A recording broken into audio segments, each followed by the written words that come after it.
Thirumavalavan CBSE பள்ளி நடத்துகிறார், அவருக்கு தெரியாதுண்ணே. அவர் அழகாக சிபிஎஸ்சி பள்ளி நடத்திக்கிட்டு அழகாக ஒரு ஃபோட்டோவை போட்டுக்கிட்டு அழகாக ரிப்பன் கட் பண்ணிகிட்டு இருக்கார். அவருக்கு இதை பற்றி வழி தெரியுமா? திருமாவளவனுக்கு இதை பற்றி என்ன வழி தெரியும்? நாங்கள் நீங்கள் சிபிஎஸ்சி பள்ளி நடத்துறீங்கன்னு சொன்னோன்னே அந்தர்பெல்ட்டி அடித்தார். அது வந்துப்பா அது போய்ப்பா அது எப்படின்னா என்னை கேட்காமே அவர் ஃபோட்டோவை போட்டுக்கிட்டங்கனாரு. அப்புறம் பத்திரிகை நண்பர்கள் கேட்டீங்க எப்படின்னா உங்களுக்கு கேட்காம ஃபோட்டோ போடுவாங்கன்னு. இல்லைப்பா அங்கே ஸ்கூலில் ஸ்டூடெண்ட்ஸே படிக்கல என் ஃபோட்டோவை போட்டுக்கிட்டாங்கனாரு. அப்புறம் பத்திரிகை நண்பர்கள் கேட்டீங்க அண்ணே பாருங்கண்ணே நீங்களே போய் ரிப்பன் கட் பண்ணிக்கிங்க குழந்தைகள் இருக்கிறாங்கன்னு. அது இல்லைப்பா 2 குழந்தைகள் தான் படிக்கிறாங்க. அதனால் திருமாவளவன் அவர்கள் என்னை பொறுத்தவரை இந்த மும்மொழி கொள்கையில் அவர் பேசுவதற்கான திராணி அன்னைக்கு இழந்துட்டாங்க. பொய் பேசி அந்த திராணி இழந்துட்டாங்க.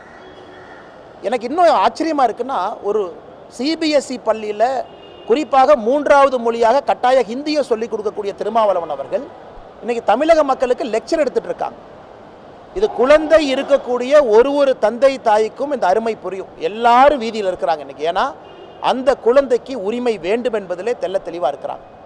அந்த குழந்தை அடுத்த கட்டம் செல்ல வேண்டும் என்றால் தாய்மொழி தமிழில் பயிற்று மொழியாக கற்றுக்கணும், ஆங்கில மொழி கூட இருக்கணும், இன்னொரு மொழியை தெரிஞ்சுக்கணும். இதான் மூன்று மொழி கொள்கைன்னு நம்ம சொல்கிறோம்.